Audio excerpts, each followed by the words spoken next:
বাংলাদেশ ক্রিকেটে নতুন তারকার আলো রিশাদ হোসেন। ওয়েস্ট ইন্ডিজ সিরিজে যেন আগুন ঝরিয়ে দিয়েছেন এই তরুণ লেগ স্পিনার। এক কথায় ওয়েস্ট ইন্ডিজ সিরিজে ফাটিয়ে দিয়েছেন রিশাদ হোসেন। ব্যাটে বলে সব জায়গাতেই দাপট দেখিয়ে জিতেছেন সিরিজ সেরা ট্রফি। আজকের ভিডিওতে চলুন দেখে নেই কেমন ছিল রিশাদের সোনালী পারফরমেন্স। প্রথম ম্যাচেই রিশাদ হোসেন দেখিয়ে দিলেন নিজের ক্ষমতা। মাত্র 13 বলে অপরাজিত 26 রানের ঝড়ো ইনিংস। এমন ব্যাটিং দেখে বলুন তো কে বলবে সে মূলত একজন বোলার। দ্বিতীয় ওয়ানডেতে আরও মার্কাটারি ব্যাটিং। মাত্র 14 বলে অপরাজিত 39 রান। একজন স্পিনারের কাছ থেকে এমন পাওয়ার হিটিং সত্যি অবিশ্বাস্য। কিন্তু আসল জাদুটা দেখিয়েছেন বল হাতে।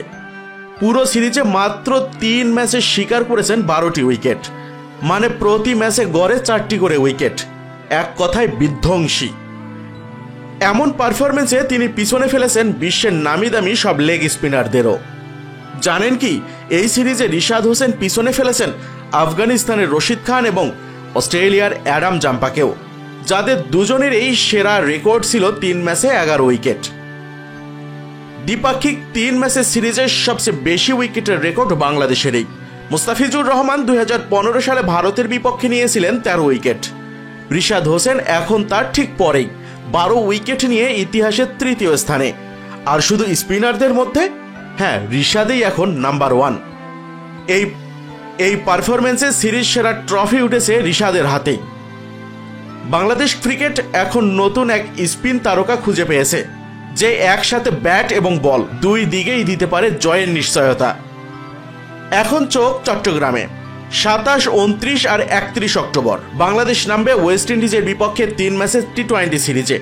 দেখা যাক রিশাদ ম্যাজিক এবার ছোট ফরম্যাটেও কেমন কাজ করে। প্রিয় দর্শক মণ্ডলী, আপনাদের কি মনে হয়, রিশাদ হোসেন কি পারবেন বাংলাদেশের ভবিষ্যতের ম্যাচ উইনার হতে? কমেন্টে জানান আপনার মহামূল্যবান মতামতটি। আর ভিডিওটা ভালো লাগলে দয়া করে লাইক দিন, চ্যানেলটা সাবস্ক্রাইব করে পাশে থাকুন, কারণ ক্রিকেটের সব আপডেট পেতে মিক্সার ওয়ার্ল্ডেই যথেষ্ট। দেখা হবে পরের ভিডিওতে। সেই পর্যন্ত ভালো থাকুন, সুস্থ থাকুন।